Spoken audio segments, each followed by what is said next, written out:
Hi, Mom. Yeah, no, can you pick up Chris after school? Yeah, I'm at the doctor's. Mrs. Harris? Describe your symptoms. Hang on. Stress, headaches, nausea. Yeah, well, I work on Saturdays. And how long has this been?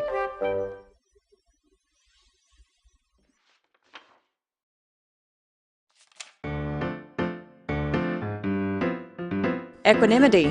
Balance your lifestyle.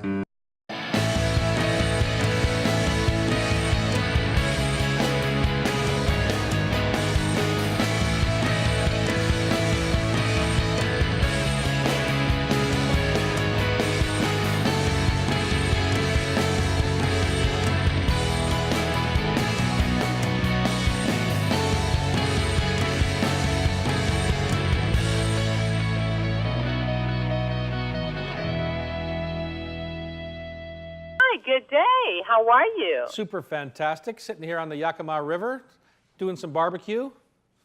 Oh, well, it's barbecue time, Tom. Thank you so much for joining us here in Dallas, Texas. Absolutely. Happy Memorial Day. Thank you. The same to you. Well, you know, we've got Memorial Day. It's a big holiday, but you know, Texas has got to be the barbecue capital of the world or one of the top competing states. So, you know, people are going to be barbecuing. What do you have for us from that great cookbook I was reading last night?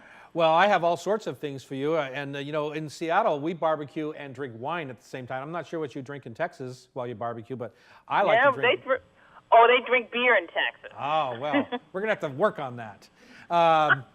So I'm barbecuing right now. It's wild salmon season here in the Northwest, so I'm really excited about that. We look forward to it every year when the first of the wild fish come out.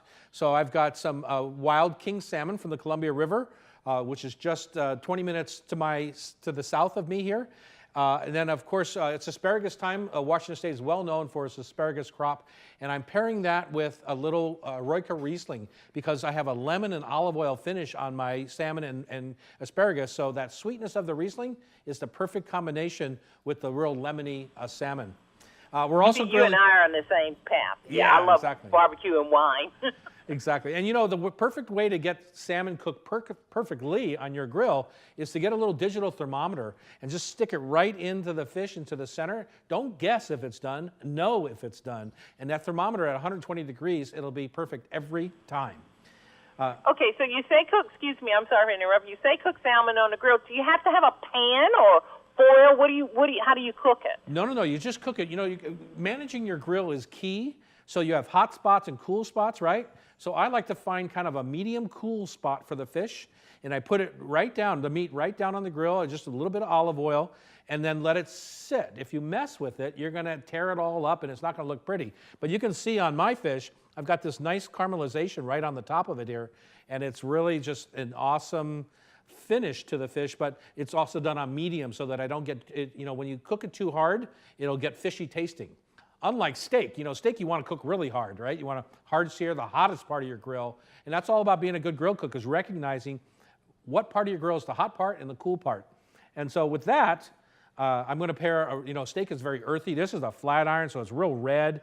And it's kind of what we call a bloody steak. It's got a lot of blood content to it. So it's just demands a good Cabernet Sauvignon, a real rich, based grape varietal. You know, Washington State grape varietals are very fruit forward, so you really taste what's going on in that bottle. So those two together with some crispy shallots, perfect combination for steak. And then over here I have what we call the out-of-the-box thinking on chicken. This is more Dallas in nature, I would say, right? So I've got my barbecue chicken. I made a spice rub for it with smoked chilies, cumin, coriander, garlic. I seared that on with my mesquite grill, and then I finished it with caramelizing on my ancho molasses barbecue sauce. So sometimes people just brush it on right when they're done, but if you caramelize that, we all know that caramelization is the key to life, and you don't want to mess that up. So you want to caramelize that on. And then I freshen the whole thing with fresh tomatoes and jack cheese, and then a little limey guacamole. And with that, I use a real fruit-forward wine, what we call a grapey wine. Merlot, the Merlot grape it's a little softer in tannins than the Cabernet, and it's a beautiful wine to go with barbecue because wines are aged like this, are aged in oak barrels, right? And so they char the inside of the oak barrel, and you get that same kind of wood, barbecue-y kind of flavor. And to me, it's the perfect combination for the Memorial Day weekend barbecue. It is. I want my producers tell me in my ear. I failed to let my audience know. I know who you are, but I got to tell them that you're Tom Douglas, the renowned chef, restaurant owner, and 3-time James Beard recipient. And you're cooking from your farm, I heard. I am. You know, my wife is the chief farmer here. She grows vegetables for all of our restaurants in Seattle. People don't realize that the eastern part of Washington State is high desert. You know, they always think about the rain in Seattle, but over here it's dry as could be. And so we cook tons of vegetables over here for the restaurants, 60,000 pounds last year alone for use in all of our joints. So it's great fun to be over here. We're right on the Yakima River, just west or east of the Cascade Mountains. It's a beautiful place. It is beautiful, and I love your passion about you and your wife's passion about all your restaurant, what you put into it, the great food that you bring to the customers. Tell me, where can we find more information about barbecuing?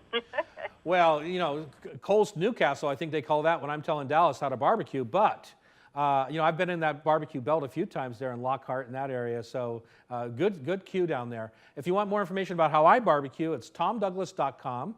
I have a blog post there with all of our recipes, how to match the wine with the food, and to really, at the end of the day, be the best grill cook in your neighborhood. Tom, thank you for gracing the Valder Beebe Show, and I love your new cookbook. It's fabulous, it's beautiful, and it's well presented, so thank you so very much. Thanks, Valder. We'll see you soon. All right, I'm giving away a few copies, but I got to go out there with you, but I'll be giving away a few copies. Thank you, Tom Douglas. Thank you so much. Bye-bye.